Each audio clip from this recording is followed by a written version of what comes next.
शिवाय, ओम नमः शिवाय, ओम नमः शिवाय। भारत ये सिर्फ एक भूभाग नहीं है, ये भावनाओं का महासागर है। यहाँ धर्म, आस्था और संस्कृति केवल किताबों में नहीं बल्कि लोगों की सांसों में बसी है। कभी ये आस्था हमें जोड़ती है, कभी तोड़ती है, लेकिन कुछ पल ऐसे आते हैं जब इंसानियत और विश्वास धर्म की हर दीवार को पार कर जाते हैं। ऐसी ही एक तस्वीर हाल ही में उत्तर प्रदेश के कानपुर से सामने आई है, जहां एक मुस्लिम महिला ने अपने बीमार भाई की जिंदगी बचाने की मन्नत के पूरे होने पर शिव मंदिर में आकर पूजा की। ये दृश्य करोड़ों दिलों को छू गया।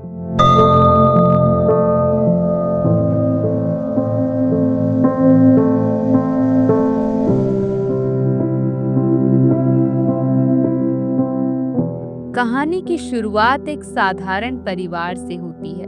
कानपुर का एक मुस्लिम परिवार जहां बहन अपने भाई के लिए जीती है। भाई गंभीर बीमारी से जूझ रहा था। डॉक्टरों ने उम्मीद छोड़ दी थी। ऐसे में बहन के पास दवा से ज्यादा दुआ का सहारा बचा। कहा जाता है जब इंसान पूरी शिद्दत से प्रार्थना करता है तो वो प्रार्थना केवल ईश्वर तक नहीं जाती, वो पूरे ब्रह्मांड में गूंजती है। इस महिला ने अपने भाई की जान बचाने के लिए महादेव से मन्नत मांगी। हे भोलेनाथ, अगर मेरे भाई की जान बच गई तो मैं आपके दरबार में आकर पूजा करूंगी। और यही मन्नत इस अद्भुत कहानी की नींव बन गई।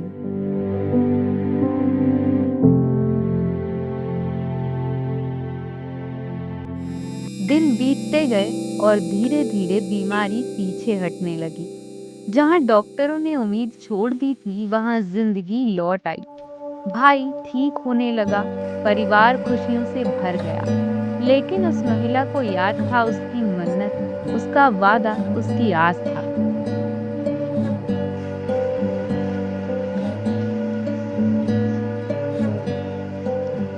और फिर आया वो पल जिसने करोड़ों दिलों को छू लिया। वो मुस्लिम महिला हाथ में जल और फूल लिए दुपट्टा ओढ़े कानपुर के शिव मंदिर में पहुंची। मंदिर के पुजारी ने उसका स्वागत किया। लोगों ने हैरानी से देखा और फिर सबकी आंखों के सामने वो महिला शिवलिंग पर जल चढ़ाने लगी। उसकी आंखों से आंसू बह रहे थे और उसके होठों पर प्रार्थना थी और दिल में सिर्फ एक ही भाव, धन्यवाद महादेव, मेरे भाई की जान बचाने के लिए।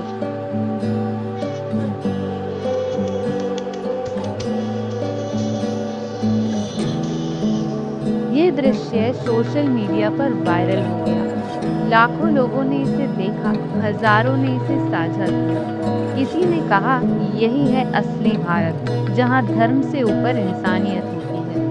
किसी ने लिखा महादेव सबके हैं, उनका दरबार सबके लिए खुला है। लेकिन कुछ आवाजें ऐसी भी थी जिन्होंने सवाल उठाए, क्या ये सही है? क्या ये सिर्फ दिखावा है? डिबेट शुरू हुई। टीवी चैनल्स ने इसे हेडलाइन बनाया। लोग दो हिस्सों में बट गए। लेकिन सच्चाई ये थी कि उस पल में ना तो कैमरे थे, ना राजनीति था, तो सिर्फ एक इंसान का विश्वास। भारत के इतिहास में ये नया नहीं है। कभी एक मुस्लिम कवि रस खान ने कृष्ण के चरणों में जीवन बिताने की इच्छा जताई थी। कभी संत कबीर ने मंदिर और मस्जिद दोनों में ईश्वर की खोज की। कभी रहीम ने भगवान को अपने दोहे में सजाया। आज वही परंपरा इस महिला के माध्यम से जीवित हो गई। ये घटना हमें याद दिलाती है कि धर्म का असली सार बंटवारा नहीं बल्कि मिलन है। भक्ति का असली स्वरूप तर्क नहीं बल्कि प्रेम है।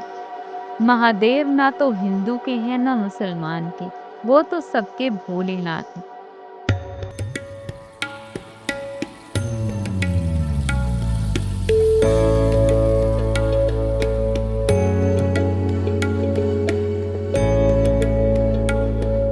वीडियो वायरल हुआ, लोगों ने आंसू के साथ तालियां बजाईं।